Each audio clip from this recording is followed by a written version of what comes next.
Hello everyone, Kurt Olford here, and welcome back to another episode from Holfitter Labs. Today we're going to be looking at two plays, once again, that I believe are continuations of each other. And they are dealing with somebody that is utilizing what I call a Sultani line thrust. So they're bringing a low thrust, and the blade is extended forward from the hand versus backwards in that ice pick grip, if you will.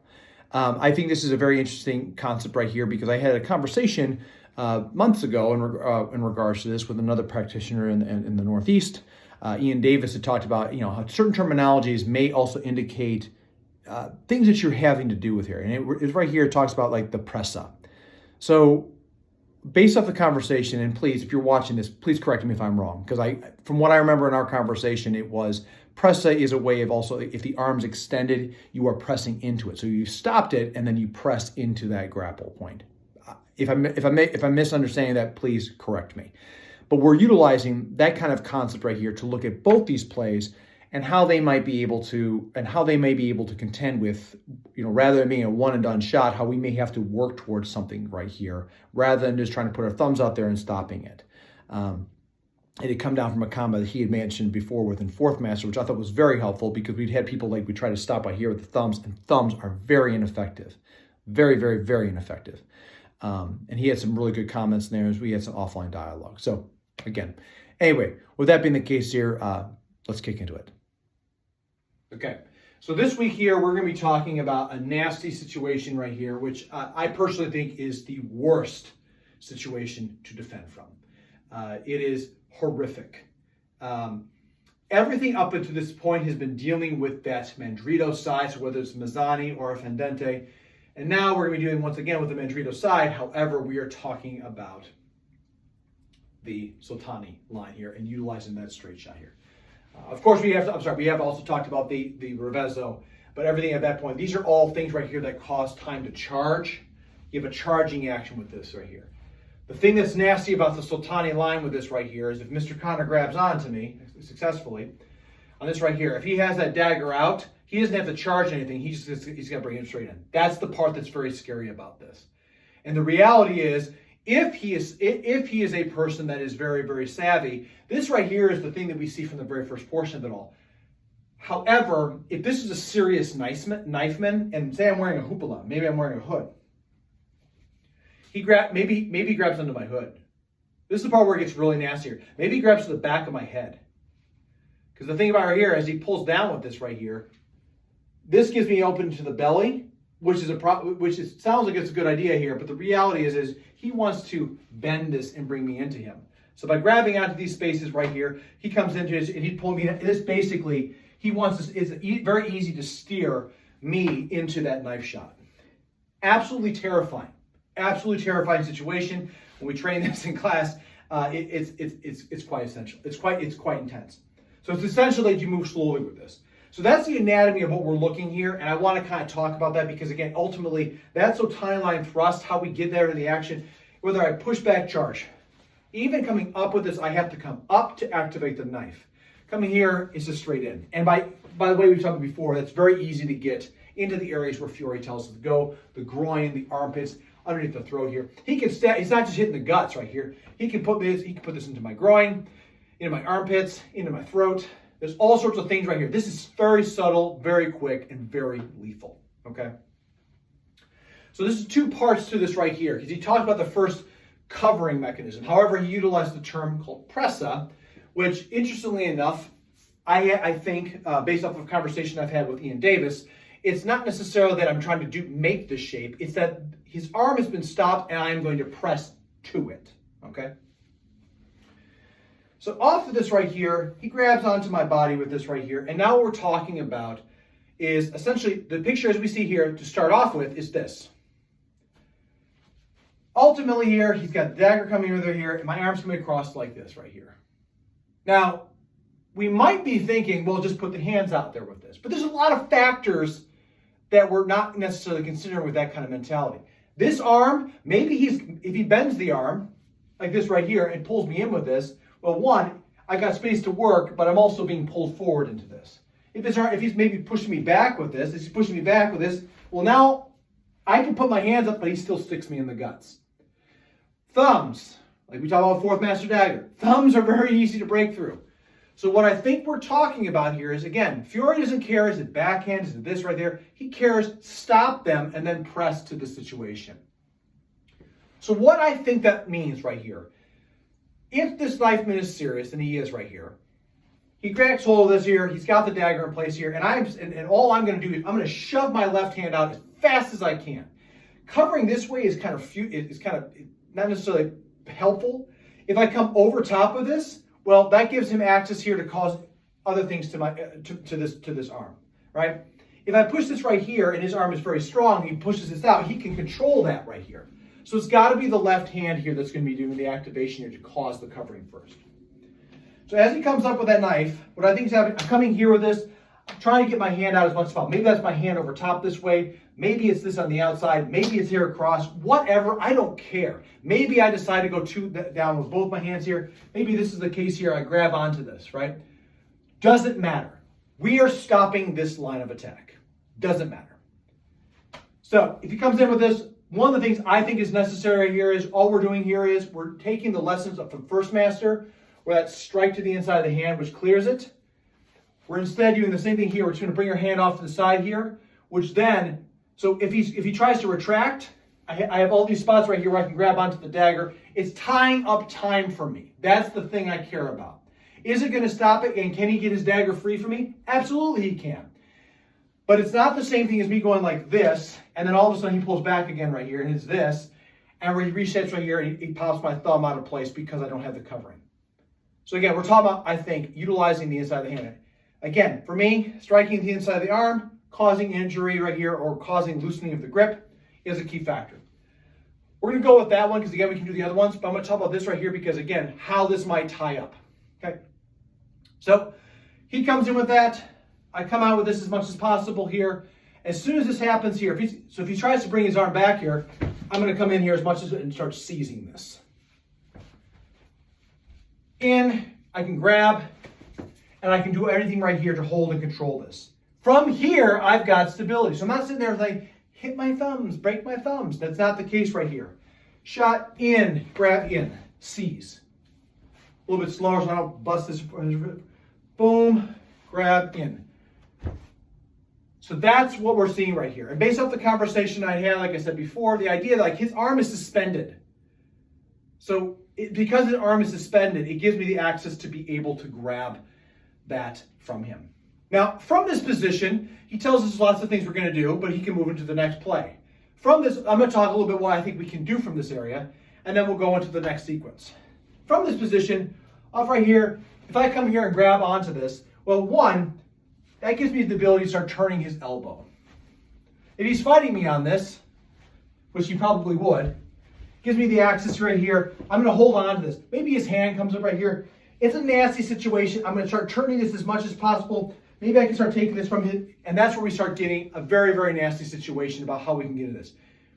That is probably why he tells us, sure, there's a lot of things I could talk about there, but the guy's got a knife.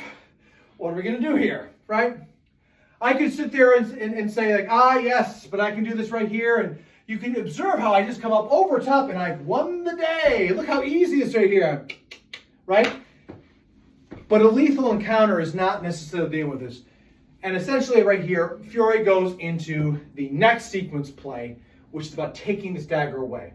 We're utilizing the same sequence of information that we did before from First Master, from every disarm. So we attack, once again, the pinky. And by attacking the pinky, that means we're going to turn the dagger into the direction of the pinky. You see this within other manuscripts, within Kunstes Fechten, where the guy uses a dagger to do this. Fiore here is showing that you can do it with bare hand, which also, in my opinion, signifies that you can do it with a dagger. It doesn't like it's not special. It's not saying, yes, it's only with the hand. That's ridiculous. I'm sorry. That's absolutely ridiculous. You can do this with the dagger. You can do this with anything else. Faulkner shows it very well here, where you come down here, pop it, and it goes right to the armpit. All sorts of nasty things here.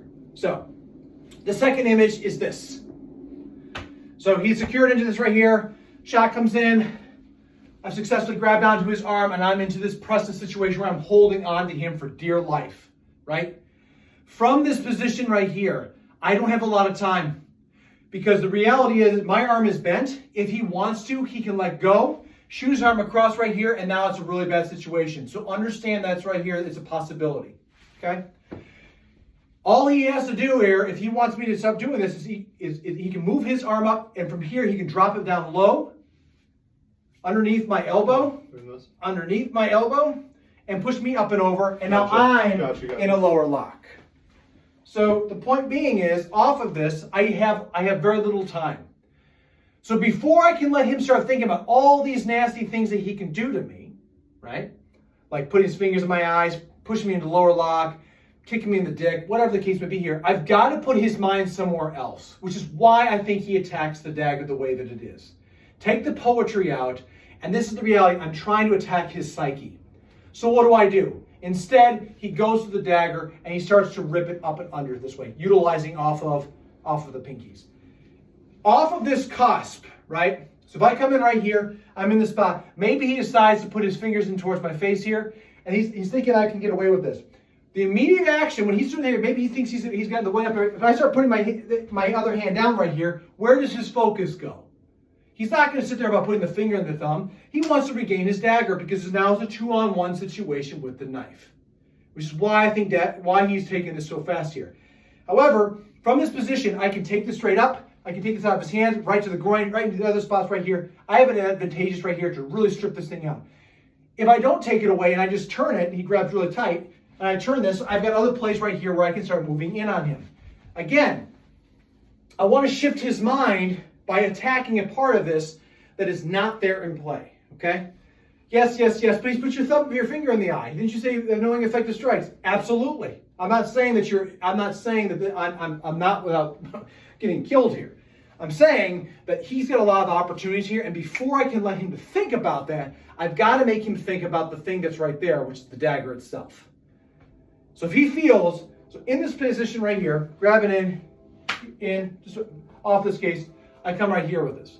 Now, a thing that makes this horrific, and I don't know if this is something that it means to know this, if I pull up with this, what I think is happening right here is I can pull up with his wrist at the same time. So if I just push down with this, and he's really tight with his grip, that's one thing. But if I do it at the same time, like really resist that. Really resist that. Don't let me take it. Don't let me take it. That is very hard. So it's at the same time popping up with this, which is one of the things I think he's talking about, lifting up with it. Because in doing so, we're going to get a little bit closer for this. Right? So we're here in this position. I have myself in place. And because I have my hand here, I can take hold of his wrist. If I just try to turn it down this way, of course, that's got stability. I have the ability to do this. If he really grips very hard. So instead, I'm going to counter pressure lever and allow that to really snap out. If I don't like him, and I like counter, this action right here, I can turn this back here and break his wrist, however I need to see fit, in order to get that out. Okay. That in itself is what I think he means when he's talking about going underhand to pull this thing up. It's not just the dagger, but it's also the hand itself here. I'm going to grab on this, pull up. So this is coming up and this is coming up. We're coming upwards with both right there to really cause this thing to pop out. Again, it's a race against time, okay? What this might look like, again, in place right here, grabs, knife comes in, boom, here, I'm in. Now, he takes, in this case right here, if I wait, he's going to take immediate action, right? So it's here. I'm going to do everything I can to pop that in place. This is impossible to simulate this right here. He knows what's coming with that. Again, this is for you, dear viewers, to kind of put those pieces together here and to see what you think about that. But with that being the case here, that concludes this lesson right here.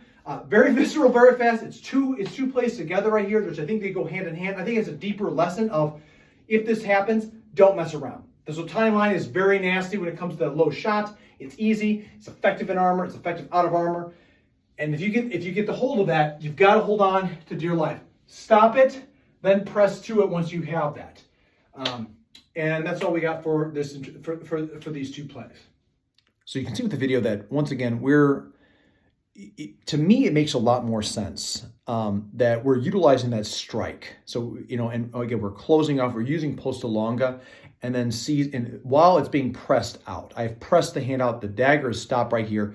I have bound on the person's arm, so they try to shoot into me. I have steering control, whatever. And I don't necessarily have to be grabbing the person. I can just have my hand right there stopping it, and I can trace this with them. But that right there, even though it is not a secure grip, it is still contact on the device, so I can see where my second hand has got to go in order to secure it. The first image you see here, he grabs the person's bicep and then, ultimately right there, seizes the person's wrist.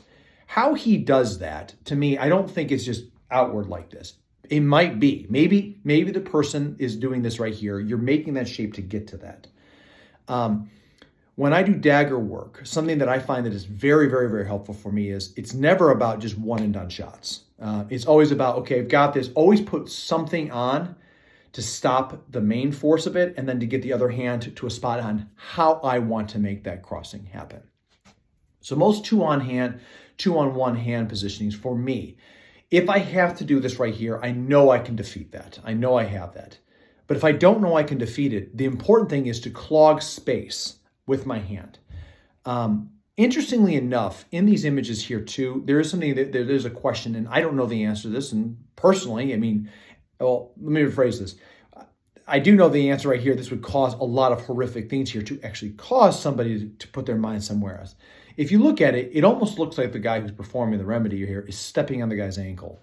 I would do that. I would do it in this case right here. If I'm training with someone here, of course I'm not going to do it. The person that they represent in this context, yes, I would do everything. I'd step on the ankle, I'd kick the knee, anything right here to get the person's focus and attention elsewhere.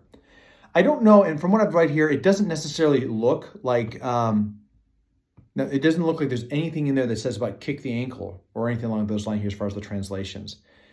But again, maybe this is just, once again, Fiore drawing an image to say, hey, by the way, this is a thing that you can still do out there.